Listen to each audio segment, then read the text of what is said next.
একজন ব্যক্তি ৯৯ জন মানুষকে হত্যা করেছিল। এরপর তার অন্তরে তাওবার ফিকির এলো। সে চিন্তায় পড়ে গেল, আমি এখন কি করব।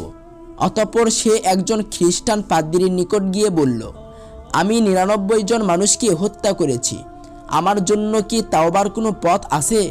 পাদ্রী জবাবে বলল, তুমি তো ধ্বংস হয়ে গেছো, এতে কোনো সন্দেহের অবকাশ নেই, তোমার তওবা ও নাজাতের কোনো উপায় নেই। উত্তর শুনে লোকটি নিরাশ হয়ে গেল। সে ভাবল যে ৯৯ জনকে তো খুন করেইছি, ১০০ পূরণ হতে আর একজন বাকি আছে। অতএব সে ওই পাদ্রীকেও খুন করল। যাই হোক, তার অন্তরে যেহেতু একবার তাওবার ফিকির এসেছে, তাই দ্বিতীয়বার একজন আল্লাহওয়ালা লোকের সন্ধানে বের হলো। তালাশ করতে করতে একসময় সে একজন আল্লাহওয়ালা লোকের সন্ধান পেয়ে গেল। তার কাছে গিয়ে সে নিজের সমস্ত ঘটনা খুলে বলল।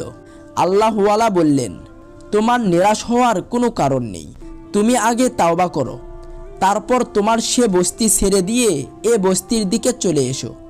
এটা নেককার লোকদের বস্তি, এদের সাথে সম্পর্ক তৈরি করো। লোকটি যেহেতু তাওবার ব্যাপারে আগ্রহী ছিল, এজন্য সে ওই বস্তির দিকে চলতে আরম্ভ করলো। তখন সে রাস্তায় আছে, ঠিক এমন সময় মৃত্যু এসে উপস্থিত হলো। সে বুঝতে পারছিল তার সময় শেষ, মৃত্যু তাকে গ্রাস করছে। এ অবস্থায় সে নিজেকে সামনের দিকে এগিয়ে নিতে চেষ্টা করলো।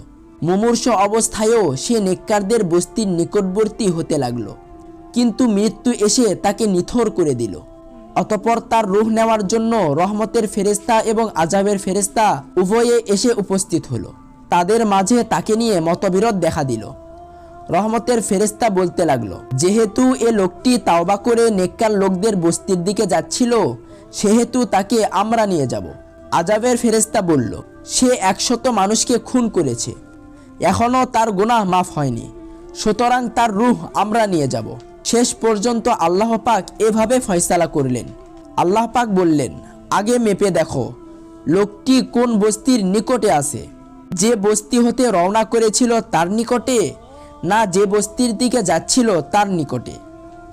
অতঃপর মেপে দেখা গেল সে লোকটি যে বস্তির দিকে যাচ্ছিল, অর্থাৎ নেককারদের বস্তির দিকটি অধিক নিকটে।